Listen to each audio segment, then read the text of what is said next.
शिंदे साहेब.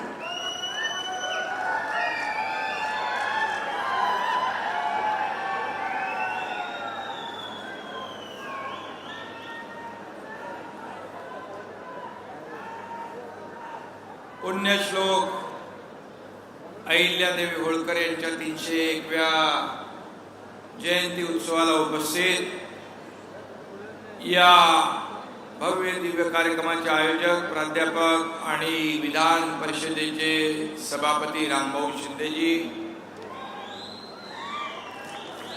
सुनेत्राताई होत्या, त्याचबरोबर दत्तात्रय भरणे, खासदार रामराव वडकुते ज्यांचं आताच संबोधन झालं, ते ज्येष्ठ नेते अण्णासाहेब डांगे, बाबासाहेब देशमुख, आमदार अमोल खताळ, उत्तमराव जानकर, विठ्ठलराव लंगे, अक्षय कर्डिले, विकास महात्मे, पोपटराव गावडे, रामहरी रुपनवार, सुनील कर्जतकर, प्रकाश शेणगे, भीमराव धोंडे, नारायण पाटील आणि आपल्या सगळ्यांचे लोकप्रिय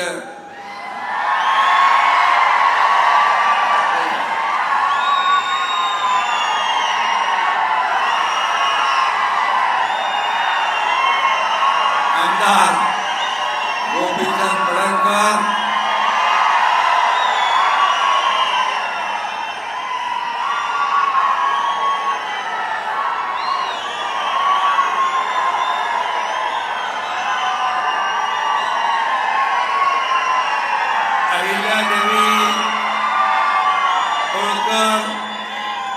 अहिल्यादेवींच्या जयंतीनिमित्त मी आपल्या सगळ्यांना या ठिकाणी शुभेच्छा देतो. आपला आजचा हा दिवस ऐतिहासिक आहे आणि आनंदोत्सव साजरा करायला तुम्ही आलेला आहात. चोंडीचं ग्रामदैवत चौंडेश्वरी मातेला वंदन करतो. हिंदवी स्वराज्य संस्थापक छत्रपती शिवाजी महाराजांना वंदन करतो. पुन्हा एकदा लोकमाता पुण्यश्लोक अहिल्यादेवी होळकर यांच्या चरणी कोटी कोटी वंदन करतो. त्यांच्या स्मृतीला आणि त्यांच्या कर्तृत्वाला त्रिवार अभिवादन करतो. अहिल्यादेवी म्हणजे महाराष्ट्राचा अभिमान म्हणजे अहिल्यादेवी, हिंदुत्वाचा हुंकार म्हणजे अहिल्यादेवी, लोकशाहीचा आविष्कार म्हणजे अहिल्यादेवी, शौर्याची तळपती शमशेर म्हणजे अहिल्यादेवी, शौर्य आणि त्याग आणि समर्पण म्हणजे अहिल्यादेवी, सत्याचा मंत्र आणि विकासाचा तंत्र म्हणजे अहिल्यादेवी. आणि अशा या अहिल्यादेवींची जयंती आहे. चोंडीचा परिसरच पुनीत आणि पावन झालेला आहे. इथली माती दिव्य आहे. खरं म्हणजे या चोंडीच्या पवित्र स्थळी मानकोजीराव शिंदे यांच्या घरी अहिल्यादेवींचा जन्म झाला. मगाशी गोपीचंदरावांनी सांगितलं. आणि रामभाऊ अहिल्यादेवींच्या माहेरचं कुलनाव शिंदे होतं. तुमचंही शिंदे आहे आणि माझंही शिंदे आहे. आणि म्हणून अटक ते कटक, अटके पार झेंडा फडकवणारे सगळे महान योद्धे आणि अहिल्यादेवी यांनी त्यांचं कुलाचं नाव सार्थक केलं. अहिल्यादेवी लोकमाता होत्या, पुण्यश्लोक होत्या. अहिल्यादेवी त्याग आणि न्याय, प्रियता आणि स्त्री शक्तीचं प्रतीक होतं. त्यांचं चरित्र अनेकांना धैर्य, शौर्य, स्फूर्ती देणारं होतं. आणि अहिल्यादेवी या युग प्रवर्तक होत्या. त्यांचं स्मरण केलं की न्याय, धर्म, लोक कल्याण आणि आदर्श राज्य कारभार डोळ्यासमोर येतो. अनेकांनी आपल्या भावना त्यांच्या बाबतीमध्ये व्यक्त केलेल्या आहेत. इतिहासात अनेक राजे झाले, अनेक राज्यकर्ते झाले, पण जनतेच्या मनावर आई म्हणून राज्य करणाऱ्या फार कमी व्यक्ती होत्या आणि त्यामध्ये आपल्या अहिल्यादेवी होत्या. त्यांचं न्यायदान अचूक होतं. भांडणाऱ्यांच्या दोन्ही बाजूंचं ते समाधान न्यायाने करायच्या. 300 वर्षांनंतर देखील देश अहिल्यादेवींना कृतज्ञपणे स्मरण करतोय. यामध्ये त्यांची कीर्ती दिसतीये, त्यांचं कर्तृत्व दिसतंय, त्यांचं मोठेपण दिसतंय, त्यांचं न्यायदानाचं काम दिसतंय, त्यांच्या ममत्वाची भावना दिसतीये. आणि म्हणून आपण सगळेजण त्यांच्या चरणी नतमस्तक होतो. अहिल्यादेवींनी तलवारीपेक्षा न्यायावर विश्वास ठेवला, सत्तेपेक्षा सेवाभावावर विश्वास ठेवला, वैभवापेक्षा जनकल्याणावर विश्वास ठेवला. त्यांनी केवळ राज्य चालवलं नाही तर समाज घडवण्याचं काम त्यांनी केलं. समाज घडवण्याचं त्यांनी संपत्ती जमा केली नाही, त्यांनी जनतेचे आशीर्वाद जमा केले. त्यांनी एकच धर्म जपला, तो मानवता धर्म. म्हणून त्यांची कीर्ती उदंड आहे. सत्ता असूनही त्यांच्यात अहंकार नव्हता. राजवाड्यात राहूनही त्या जनतेच्या दुःखाशी जोडल्या होत्या. शुभ्र घोंगडी हेच त्यांचं आसन होतं. सोन्याच्या सिंहासनापेक्षा ते त्यांना अमूल्य होतं. हाच त्यांचा मोठेपणा आहे.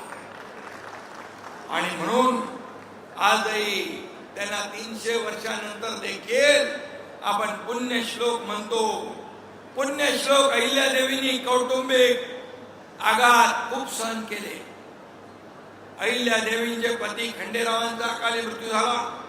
सासरे मल्हाररावांच्या मृत्यूने तर त्यांचा आधारच निघून पडला. पुत्र मालेराव अवघ्या 22 वर्षाच्या तरुण वयात मृत्युमुखी पडला. नथू नाव असलेला त्यांचा नातू क्षयाला बळी पडला. जावई यशवंतराव फणसे कॉलराला बळी ठरले. त्यांच्या वेदनांचं आणि दुःखाचं वर्णन कोण कसं करू शकतो. तरी सुद्धा आपल्या पाणेदार अहिल्यादेवी डगमगल्या नाहीत, खचल्या नाहीत. शेवटपर्यंत कुणालाही शरण न जाता कठोर कर्मयोग त्यांनी आचरणात आणला. त्या कधी स्वतःचं दुःख कुरवाळत बसल्या नाहीत. त्यांनी कायम जनतेचं दुःख आपलं समजलं आणि त्यावर फुंकर घालण्याचं काम केलं. आदर्श प्रशासन कसं असतंय दाखवून देण्याचं काम त्यांनी केलं. काशी विश्वनाथापासून रामेश्वरापर्यंत, सोमनाथापासून गंगा घाटापर्यंत देशभरातली मंदिरं, घाट, धर्मशाळा, विहिरी, रस्ते उभारून त्यांनी भारताच्या संस्कृतीचं आणि एकात्मतेचं काम केलं. अहिल्यादेवींच्या विचारांचा वारसा पुढे नेण्याचं काम या ठिकाणी आपल्या सगळ्यांना करायचं आहे. मी या ठिकाणी मुद्दाम सांगेन, देशाचे यशस्वी आणि लोकप्रिय प्रधानमंत्री नरेंद्र मोदीजी 12 वर्षापासून काम करतात. एक टप पूर्ण झालाय. अहिल्यादेवींचं कार्य डोळ्यासमोर ठेवून देशाच्या सांस्कृतिक उभारणीसाठी, उत्थानासाठी, प्रगतीसाठी मोदीजींनी अनेक विकास प्रकल्प केले आणि संकल्प देखील केला. काशी विश्वनाथ कॉरिडॉर, महाकाल कॉरिडॉर, अयोध्येतील भव्य राम मंदिर, केदारनाथ पुनर्विकास हे उपक्रम फक्त उपक्रम नाही तर या उपक्रमातून भारताचा सांस्कृतिक स्वाभिमान पुन्हा जागृत होतो आहे. तो स्वाभिमान जागृत करण्यासाठी सोंडी येथे विकासाचा महायज्ञ सुरू होतोय.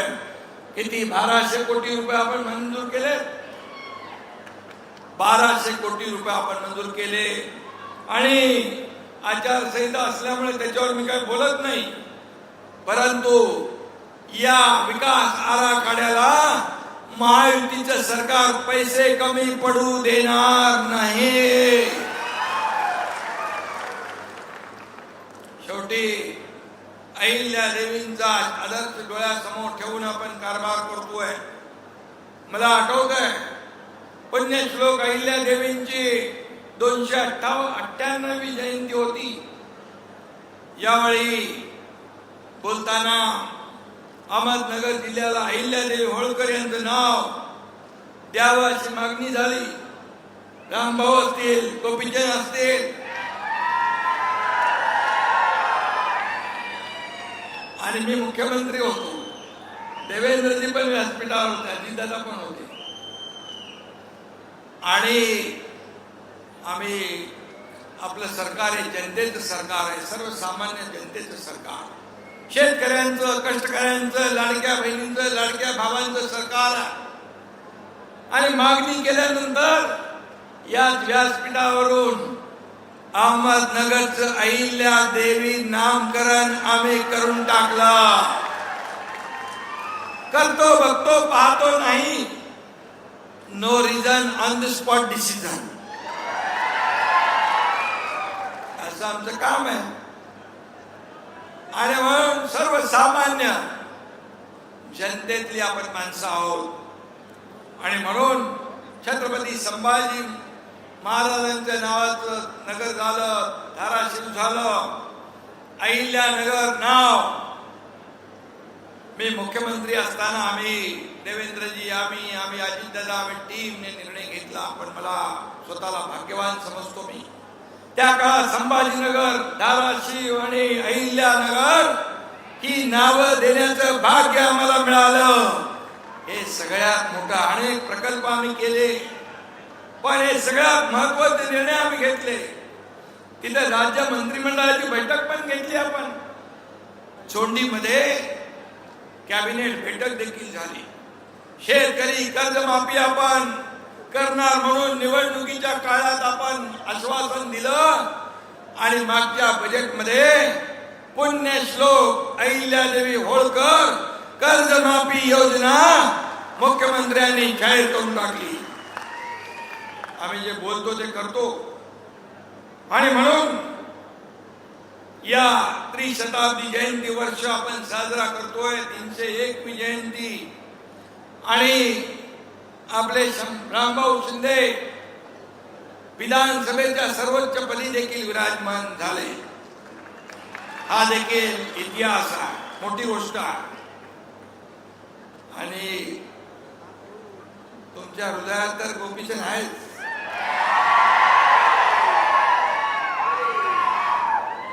मध्यंतरी अरे एवढे वरडून का शांत. आपण बोला ते नर्मदा ही जल यात्रा देखील सुरू केली. तो फक्त एक कार्यक्रम नव्हता, तर आपल्या संस्कृतीचा, परंपरेचा आणि जलसंवर्धनाचा एक भाग होता, भव्य उत्सव होता. आणि ते अहिल्यादेवींनी केलं. किती 300 वर्षापूर्वी ते आपण पुढे नेतोय. आज आपण पाणी अडवा, पाणी जिरवा, जलयुक्त शिवार योजना, जलधारा योजना, हे काम अहिल्यादेवीने 300 वर्षापूर्वी सुरू केलंय. किती दूरदृष्टी असलेली आपल्या अहिल्यादेवी यांच्याबद्दल किती बोलणार आपण. पावसाळा कमी आहे पाऊस असं म्हणतात, परंतु चांगला पाऊस पडावा आणि चांगली शेती भाती व्हावी, शेतकऱ्यांच्या वर्ध अरिष्ट दुःख दूर व्हावं अशी आपण ईश्वर चरणी, अहिल्यादेवींच्या चरणी प्रार्थना देखील करूया. पण कधी काय कमी पडला तर शेतकऱ्यांना आम्ही वाऱ्यावर सोडणार नाही. शेतकऱ्यांच्या पाठीशी आम्ही खंबीरपणे उभे राहणार. ते आम्ही दाखवून दिलेलं आहे. कर्जमाफी असेल, वर्षाला 6,000 रुपये, शेतकरी सन्मान योजना असेल, पीक विमा योजना असेल, अनेक निर्णय आम्ही घेतले. आजच्या काळात महिलांच्या सक्षमीकरणासाठी आपण बोलतो, पण त्याचं जिवंत उदाहरण म्हणजे अहिल्यादेवी. त्यांनी दाखवून दिलं की स्त्री केवळ घराची शक्ती नसते, तर संपूर्ण राष्ट्राला दिशा देणारी शक्ती असते. आणि म्हणून आपल्या लाडक्या बहिणींना आम्ही आत्मनिर्भर करण्याचं काम केलंय, आत्मसन्मान मिळवून देण्याचं काम केलंय. लाडकी बहीण योजना सुरू केली तेव्हा अनेकांनी विरोध केला, पण मी आपल्याला सांगतो या व्यासपीठावरून कोणी माईका लाला तरी लाडकी बहीण योजना कधीही बंद होणार नाही. आणि म्हणून लाडक्या बहिणीचं सक्षमीकरण हा आमचा अजेंडा. म्हणून मी आपल्याला एवढं सांगतो की आज या जयंतीनिमित्त ही कल्याणकारी जी काय राजवट जी आपण महाराष्ट्राने पाहिली, देशाने पाहिली, स्वराज्य देणारे छत्रपती शिवाजी महाराज आणि दुसरं नाव राजमाता पुण्यश्लोक अहिल्यादेवी होळकर, हे आपला अभिमान आणि स्वाभिमान आहे. याचा आपल्याला अभिमान आहे. शिवरायांनी स्वराज्याची ज्योत पेटवली, हिंदवी स्वराज्य वाढवलं आणि पुण्यश्लोक अहिल्यादेवींनी आपल्या कार्याच्या माध्यमातून हिंदवी स्वराज्याचा विस्तार संपूर्ण देशभर केला. याचा आपल्या सगळ्यांना अभिमान आहे. अभिमान. त्यांनी अहिल्यादेवींनी धर्म रक्षणासाठी, समाज रक्षणासाठी उभं आयुष्य वेचलं. त्यांनी कधी अंधश्रद्धेला थारा दिला नाही. महिलांनी घरात न बसता कर्तृत्व गाजवावं म्हणून अहिल्यादेवींनी माता भगिनींना स्वतःच्या पायावर उभं केलं. त्यांचं सैन्यही उभारलं. अशा अहिल्यादेवींची जयंती आज या ठिकाणी आहे. आणि म्हणून मी आपल्याला एवढंच सांगतो की अहिल्यादेवींच्या या चोंडीमध्ये ते काय भव्य दिव्य या ठिकाणी विकास आराखडा, या ठिकाणी पूर्ण आपल्याला हे वातावरण बदलायचं आहे. आणि म्हणूनच इथं येणारा प्रत्येक माणूस नतमस्तक होतो, मग त्याची आदराने मान झुकते. असं हे चोंडी हे पवित्र स्थान आहे. आणि म्हणून मी पुन्हा एकदा सांगतो, मुख्यमंत्री सकाळी येऊन दर्शन घेऊन गेले. आणि म्हणून मी पुन्हा एकदा सांगतो, रामभाऊ गोपीचंदराव आपल्या सगळ्यांना की या ठिकाणी जे जे काय आवश्यक आहे, आपला विकास आराखडा मोठा, पण जे जे काय आवश्यक आहे, कुठेही इंचभर पण काही त्रुटी राहता कामा नये. त्यासाठी पैसा कमी पडणार नाही, हे पुन्हा एकदा मी आपल्याला सांगू. आणि म्हणून मी आपल्याला पुन्हा एकदा शुभेच्छा देतो. तुम्ही ज्या ज्या काही मागण्या केलेल्या आहेत त्या माझ्या लक्षात आहेत. आणि या बाबतीमध्ये मुंबई पुणे रस्ता जो आहे, शिंगरोबाच्या बाबतीत तेही माझ्या लक्षात आहे. आणि म्हणून या समाजासाठी जे जे काही करता येईल ते केल्याशिवाय आमचं सरकार स्वस्थ बसणार नाही, हा शब्द आपल्याला देतो. पुन्हा एकदा मनापासून धन्यवाद. जय हिंद, जय महाराष्ट्र, जय मल्हार. आभार प्रदर्शन होईल आणि त्यानंतर राष्ट्रगीत होईल. मी सर्व मान्यवरांना विनंती करते की आहात त्या जागी